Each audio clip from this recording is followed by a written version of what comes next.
Ladies and gentlemen, today we're talking about the Aventon Pace 500. So when I first saw this bike, it kind of pulled me in a little bit. I was like, okay, like, you know how sleek the frame is. They go out of their way to make sure the cables hit. You know, when these companies that put out entry-level bikes go out of their way to do these little things, that always sort of, I get excited about that, because then it means that they probably went out of their way for some other stuff, right? So I first saw the bike, I saw the smooth welds, I saw the cables. They're not internal, but they have them down through the bottom tube, hidden. Hydraulic disc brakes, right? Adjustable stem, the bigger battery. It can go up to 25 miles an hour. So I got pretty excited about the bike. And then I realized sort of the only way for me to ride these entry-level bikes, because they usually come with a shitty gear set, you could bypass a shitty gear set by just leaving it as like a single speed. Put it in its lowest gear, and then you can just, you can throttle yourself off the line a little bit, and then get into that cadence, and that cadence in the lowest gear set, if it's a 14 tooth, will get you to 16, 18 miles an hour. And then if you need the throttle, you can go on from there. And also, this is assuming that these entry-level bikes have a throttle, is what I'm kind of talking about. So it's a great way to bypass getting a cheaper bike, you know.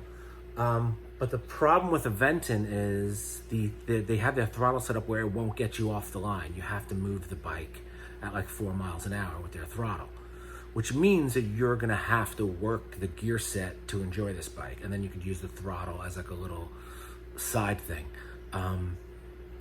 which means that, you know, you're working with a Shimano Altus, which is only 2 levels up from the bottom of the Shimano line, and in my experience, it's just bad. It's not good.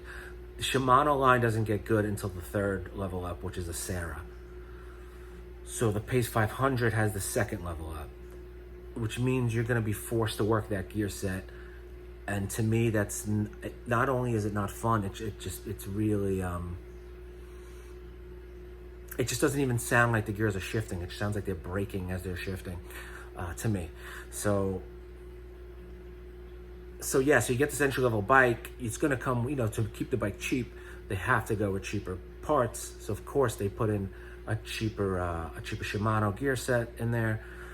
But usually you could work the throttle and then keep it single speed. But this bike, you can't.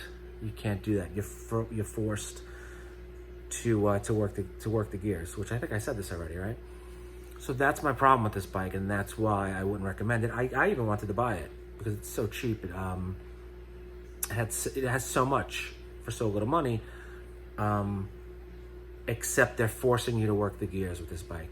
A move you can do is maybe keep it at a higher gear, and then that'll get you off the line, and then you work the throttle. But then your bike is basically just a scooter at that point. You can do that, but for the way I ride, yeah, I don't know if I would recommend the bike. They do have a bike called the Cinch, which I'm going to review also, and I think that would be probably the best of the whole lineup, because that does come with the Sarah gear set. Or if they end up changing the throttle system, then these bikes, I think, would be definitely worth it. Yeah, and I also like the way, you know, a lot of companies try to throw on a front suspension on these cheaper bikes, because people think, oh wow, I'm getting more for my money with this cheap suspension. But the company was like, no, anyone who bikes knows if you just put a thicker tire on there on an electric bike, you're gonna have this amazing suspension. You don't need full crazy suspension on a bike like that. So they didn't just sort of sell out to, oh, if we put a cheap shitty suspension on here. So that sort of like made me excited about the company as well, that they weren't just sort of selling out to stuff like that. And the bike is very lightweight, which is cool. So yeah, but because of those reasons that I mentioned earlier, I wouldn't recommend the bike.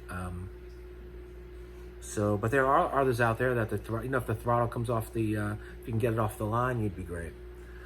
All right, I'm starting to repeat myself. This is the Aventon Pace 500. I also did a review for the 350 and I'm going to be doing a review for the cinch as well. Okay, so if you have any comments, questions, concerns, put them down below. I'll bring them up in another video, or we'll get into it in the comments.